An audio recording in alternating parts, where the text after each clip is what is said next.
Yesterday should have been nothing more than a beautiful memory, a wedding laughter, and the glow of family gathered together.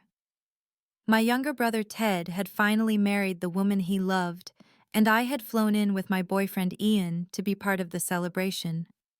The ceremony was warm, filled with music and dancing, and for once it felt like perhaps the fractures in my family had been gently covered, if only for a night. But life has a cruel way of reminding you that cracks don't simply vanish. They deepen silently until one day, everything collapses. The morning after the wedding, while the hotel room was still dim with soft gray light, I opened my banking app to pay the hotel bill. My fingers trembled the moment I saw the number. It felt like the floor shifted beneath me. Ian, my voice barely left my lips. He was tying his tie by the mirror and turned when he heard me. What is it? I could hardly breathe as I held up my phone. My account. $8,400 is gone. The words came out hollow, as if they belonged to someone else. Ian's brow furrowed, and he took the phone from my hand.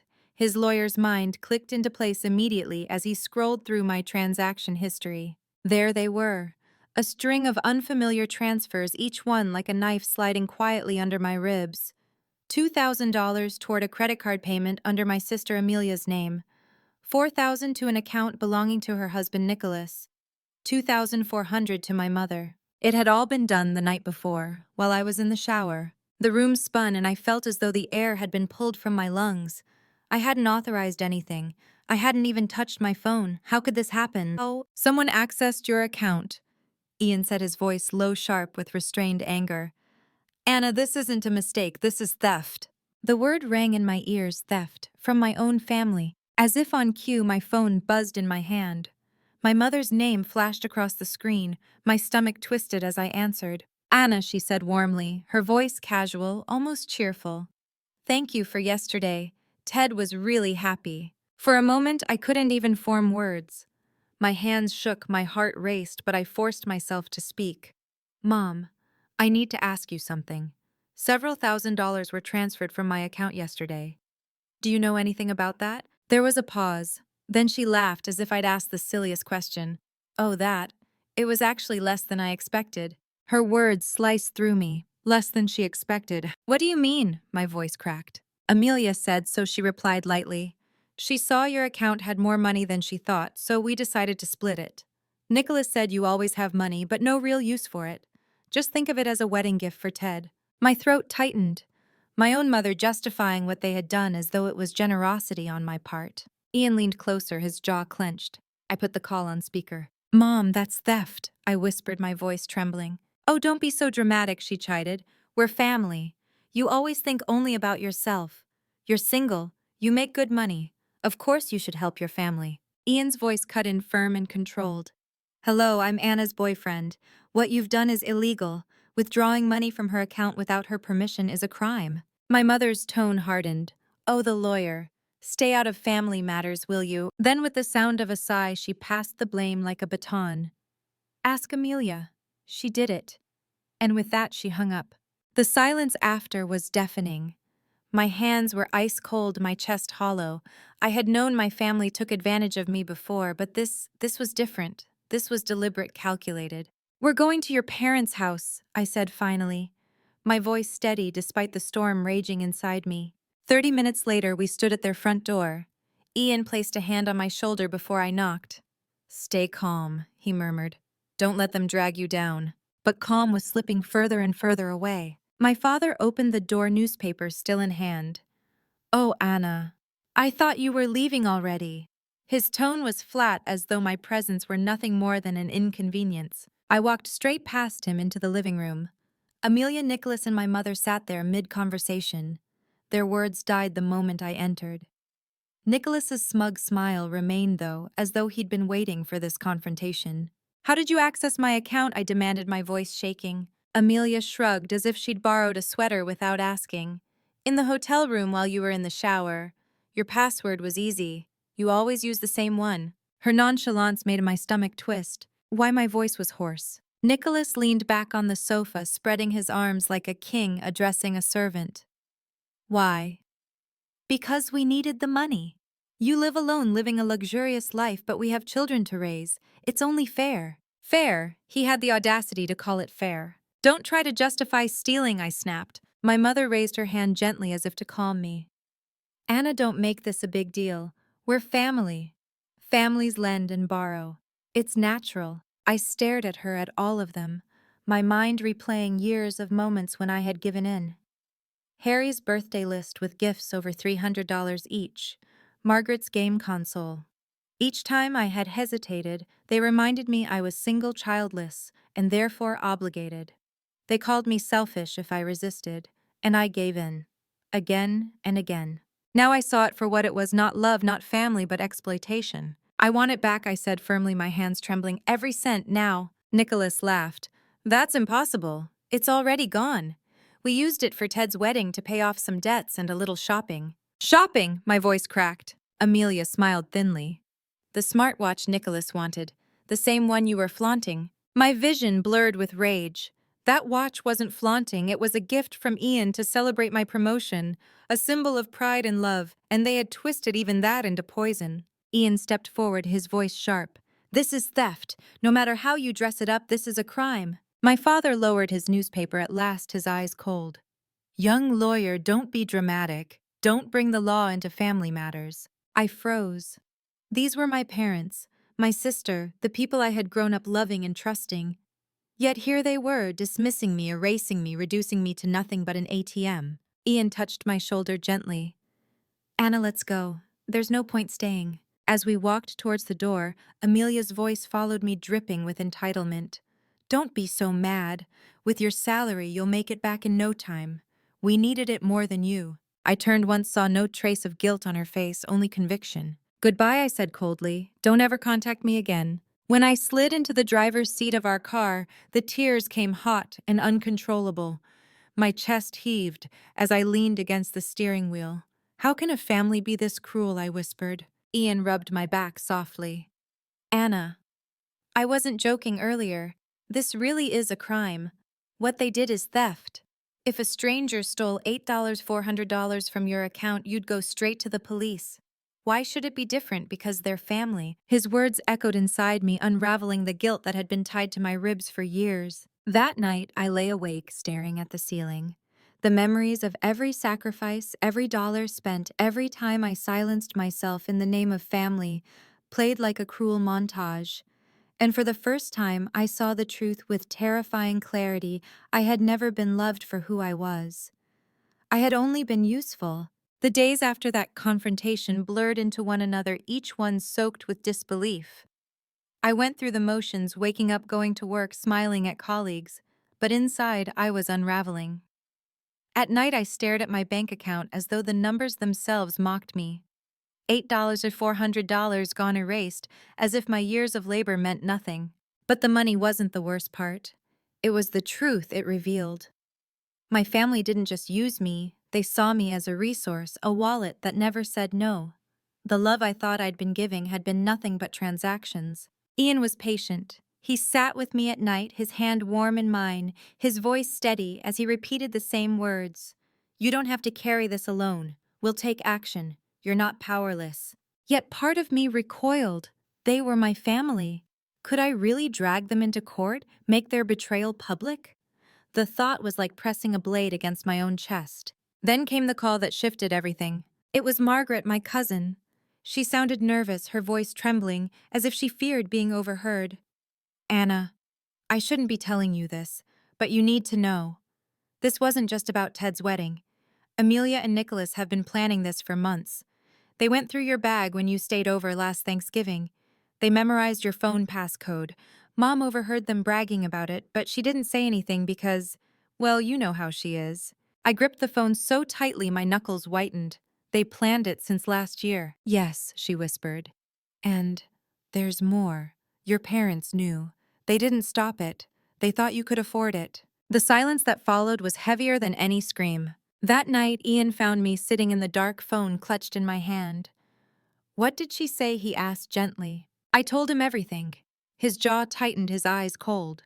Then this isn't just theft, it's conspiracy. They invaded your privacy, manipulated you, and stole from you with your parents' blessing. Anna, this has to stop. Something inside me hardened. The tears that had been spilling every night dried into resolve. My family had already broken the bond we shared. All I could do now was protect myself. The next day, we walked into the bank together. Ian explained the situation with the clarity of a man used to fighting in courtrooms. The manager frowned as she reviewed my records. "These transfers were authorized from your device," she said slowly. "But if your credentials were stolen, we can flag this as fraud." "Do it," I said, my voice steady. We filed the report. I changed every password, every code, and then with Ian's guidance I filed a police report. Writing their names, my mother, my sister, Nicholas, felt surreal as though my hand belonged to someone else. But when I signed, I felt a strange sense of release. I had chosen myself for the first time. The backlash was swift. That evening, my phone lit up with dozens of calls. When I didn't answer, the texts came. From my mother. "How could you involve the police? We're family. You've humiliated us." From Amelia. "Wow. Anna. All this over a little money." "You're pathetic." From Nicholas. "Good luck proving anything. The money's gone." I stared at the screen, numb. And then my father's message came. Short, cold, sharp. "You've disgraced this family. Don't come back." For a moment, the guilt clawed its way back into my chest. But Ian took the phone from my hand. "Anna, listen to me. They're trying to scare you because they know the truth will destroy them. Don't give in." That night I dreamed of my childhood birthdays where Amelia got the bigger cake holidays, where Nicholas was always praised while I was asked to do chores, quiet dinners where my father's silence was approval enough for her, but never for me.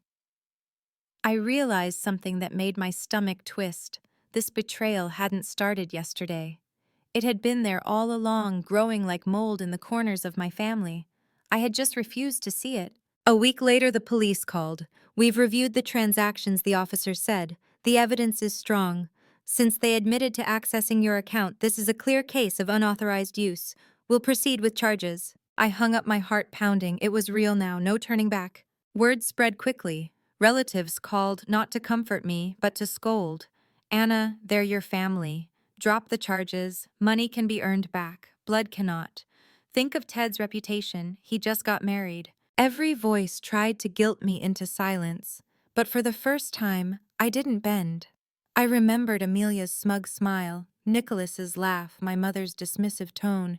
They hadn't thought of me when they took my money. They hadn't cared about my life, my dignity, my trust. Why should I care about protecting theirs? Still, the loneliness was crushing. Sitting on the edge of my bed one night, I whispered, "Maybe I should just let it go." Ian knelt in front of me, his hands warm around mine. "Anna, letting it go means teaching them they can keep doing this. Not just to you, but to anyone. You're stronger than that. You're fighting for more than money. You're fighting for yourself." His words struck deep. For years, I had been the quiet one, the peacemaker, the daughter who bent so others could stand taller. But no more. The day of the hearing, I walked into the courthouse with my head high, Ian by my side. Amelia and Nicholas were already there, whispering to each other, their eyes darting nervously. My mother sat rigid in the front row, glaring at me as though I were the criminal. My father wouldn't even look at me. When the judge entered, the room fell silent. My hands trembled as I gave my statement, but my voice was clear. I told the court what had happened, how they had accessed my account without permission, how they had laughed when confronted. I spoke of the years of pressure, the endless guilt, the way my family had turned love into obligation. When I finished, the courtroom was quiet. For once, my truth was louder than their excuses. The courtroom smelled faintly of old paper and disinfectant, yet beneath that sterility, the air throbbed with tension. I sat rigid, my hands clasped so tightly on my lap that my knuckles whitened. Amelia shifted in her seat, her glossy hair pulled back too tightly, her face pale despite the makeup. Nicholas, however, leaned back with arrogance, still carved into his features as if he believed this entire proceeding was beneath him. My mother sat behind them, arms folded, her gaze burning into the back of my head like fire. My father's eyes were fixed on the floor as though detachment would erase his responsibility. When Nicholas finally spoke, his voice oozed false indignation. "Your Honor, this is a family matter. We were only borrowing the money." Anna exaggerates. "She's wealthy, successful, unmarried. She doesn't need it the way we do. It was an informal family arrangement." The gall of his words made my stomach turn. Borrowing, as though breaking into my account and draining it without consent, could be called borrowing. My fists trembled in my lap, but Ian leaned close and whispered, "Stay calm. The truth will unravel him." The judge adjusted her glasses, her eyes sharp as she looked down at Nicholas. Unauthorized access to someone's bank account is not borrowing, it is theft. Do you deny transferring these funds? Nicholas faltered, his smirk twitching. I transferred them, yes, but... So you admit you accessed the account without permission, the judge pressed. His voice cracked. Yes, but it's family. Doesn't that matter? The judge's face remained neutral. The law does not excuse theft because of familial ties. Then Amelia was called. She wrung her hands, her eyes darting nervously. I only wanted to help, she said in a small voice. It was for Ted's wedding to ease some expenses. Anna has so much. I thought she wouldn't notice. Or if she did, she wouldn't mind. Her words pierced me. She thought I wouldn't notice. She thought I wouldn't mind losing the savings I had worked countless hours to build. My chest tightened, but I forced myself to breathe. When it was my turn to speak, I rose on trembling legs. For a moment, the room spun with the weight of all the eyes on me. Then I found my voice raw but steady. I am Anna. I am 30 years old. I've worked since I was 18 to support myself. Every promotion, every late night, every dollar I saved, it was mine. Not because it fell from the sky, but because I earned it. And yet my own sister and her husband thought they could take it. Not ask, not borrow. Take. I paused, my throat tight. This isn't just about money, it's about betrayal. It's about being treated not as a daughter, not as a sister, but as an endless wallet. I've paid for my siblings' birthdays, for holidays, for school supplies. I gave because I loved them. But love should not mean being robbed. Family should not mean exploitation. I am here today not because I want revenge, but because I will no longer be silent. I will not allow my trust to be used as a weapon against me again. When I finished, the silence was thick, punctuated only by the sound of my own heartbeat. The prosecutor presented the evidence, the bank records, the timestamps, the admission Nicholas himself had made when confronted. Ian's testimony as a witness added weight, his precise words slicing through Nicholas's attempts to blur the lines. Then came the hardest part, my mother's testimony. She walked to the stand with stiff dignity, her chin lifted high. When asked if she knew about the transfers, she said calmly, "Yes, I knew, I approved." A ripple of murmurs spread across the room.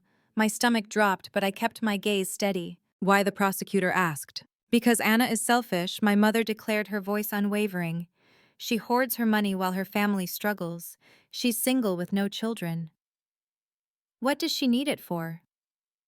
Isn't it better spent on her siblings, on her nephew's wedding, on those who actually have families to raise? I did what any mother would do. I supported the child who needed it most. Her words hit like shards of glass. Selfish. That was the label she chose for me after years of giving, after years of sacrificing silently. In her eyes, I was never a daughter with my own life, my own dreams. I was merely a vessel for others' needs. The judge's voice cut through the thick silence. Mrs. Carter, do you realize you are justifying theft? My mother's lips thinned. I am justifying love. The judge leaned back, her expression stern. No, you are excusing exploitation. My mother's gaze flicked to me, filled with fury, as though I had betrayed her by telling the truth. But for once, I didn't flinch. I met her eyes steadily, and in mine there was no longer guilt, only resolve. By the time closing statements ended, the outcome was clear. The judge pronounced Amelia and Nicholas guilty of unauthorized access and theft. Restitution was ordered, though I knew I might never see the money again. My mother was reprimanded for her involvement, though no charges were filed against her. As the gavel struck, Amelia burst into tears. Nicholas cursed under his breath, his arrogance cracking. My mother shot me a glare so sharp it could cut steel. My father simply gathered his coat and walked out, his silence louder than any word. I sat there frozen, a strange mixture of grief and vindication swirling inside me.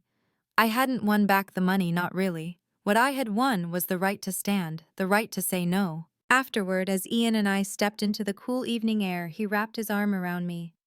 "How do you feel?" he asked gently. I took a shaky breath, like something broke today.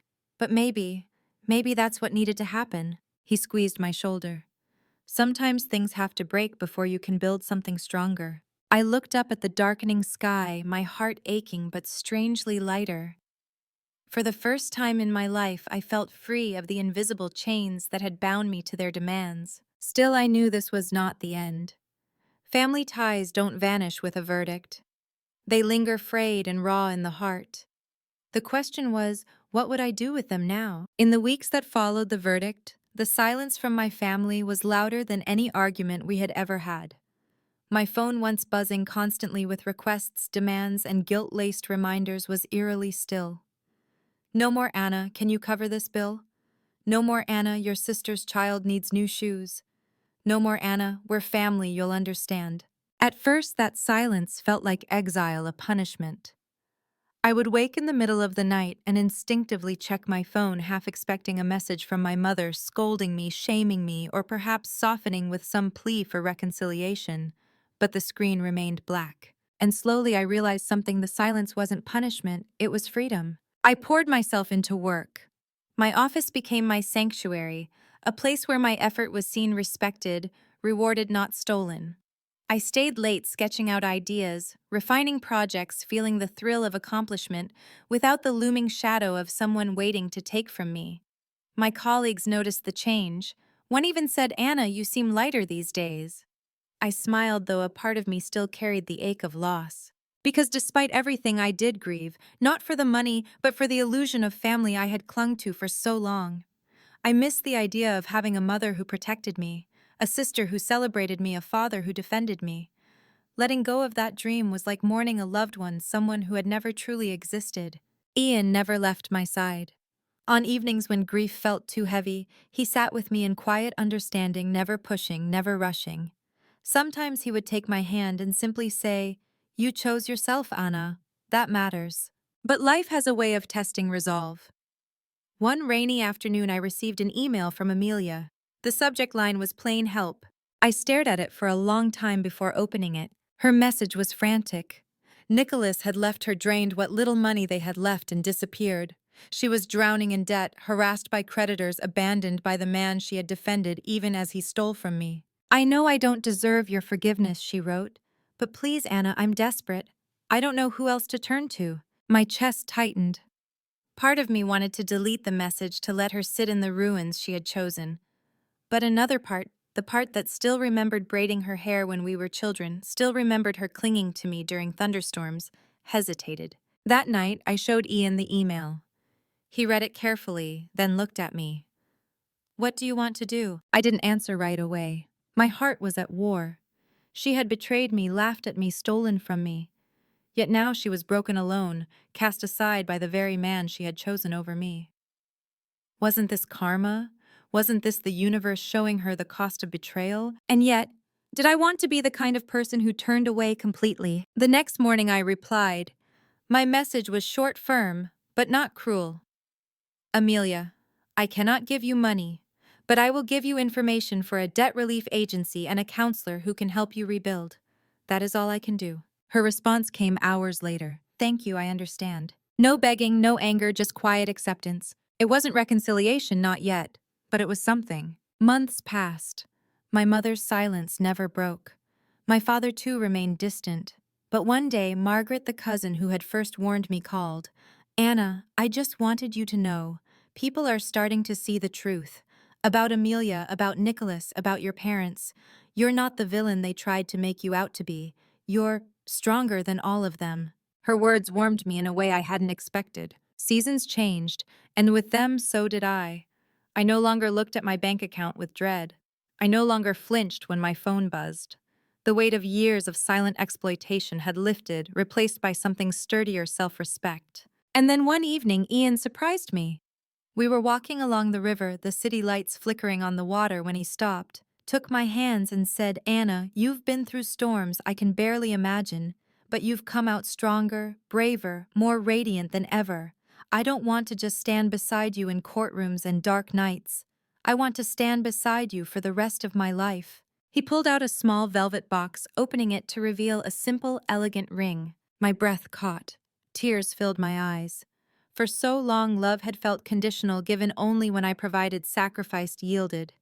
But here was a man who saw me, truly saw me, and loved me, not for what I gave, but for who I was. Yes, I whispered, my voice trembling, yes. As he slipped the ring onto my finger, the river shimmered around us, the world suddenly brighter. For the first time in years, I felt whole. And I knew then family is not always the one you're born into. Sometimes it's the one you build with love, with truth, with choice. Type continued to receive the next part. The wedding plans with Ian were simple, nothing like the extravagance my family had staged for Ted. I didn't want chandeliers or showmanship. I wanted sincerity. A gathering of people who truly loved us, who had stood by me through the fire. Sandra flew in, Margaret came, despite the whispers of relatives who condemned her for siding with me, and my colleagues filled the small chapel with warmth and laughter. On the morning of the ceremony, I stood before the mirror, smoothing the folds of my gown. It wasn't designer, it wasn't dripping with lace. It was mine, elegant, understated, and chosen not for anyone's approval, but my own. My reflection looked back at me, a woman no longer bowed by guilt, no longer crushed by obligation. My father wasn't there to walk me down the aisle. My mother wasn't waiting with teary eyes. My sister wasn't at my side. And yet I didn't feel empty.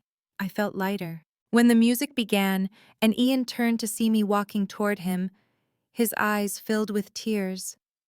In that moment, I realized I had finally rewritten the story of my life. Betrayal had not defined me. I had chosen love, trust, and truth over chains of blood that had only sought to break me. After the vows, as we exchanged rings, Ian whispered, "This isn't just a promise, it's freedom." And it was. Months later, Amelia called again, not to ask for money, but to say she had entered therapy, that she was learning how to live without leaning on others' sacrifices. "I don't expect forgiveness," she said quietly, "but I hope someday we can sit down as sisters again." I didn't answer right away. My wounds were still tender, but I said, "One day, maybe." And that was enough. My mother never called. My father never softened. Perhaps they never will. But I no longer needed them to validate me. Their silence had once felt like exile, now it was peace. I built a new life with Ian, one of mutual respect, one where love meant partnership, not exploitation. I surrounded myself with people who valued me not for my wallet, but for my heart. And sometimes late at night, I would sit on the balcony with a cup of tea, look out at the city lights, and whisper to myself, "You survived, you chose yourself, and that choice saved you." Because that is the truth. I want to leave with you. Family is not defined by blood, but by love, respect, and honesty. Betrayal hurts, but it also teaches. It strips away illusions so you can see clearly who you are and who deserves to walk beside you. So if you've ever been hurt by the ones you trusted most, know this: you are not alone. And you are stronger than you think. If my story resonated with you, if it reminded you of your own struggles, your own strength, please like this video, share it with someone who might need it, and subscribe for more stories of resilience and truth. And I would love to hear your own reflections in the comments below. What did you learn when betrayal touched your life?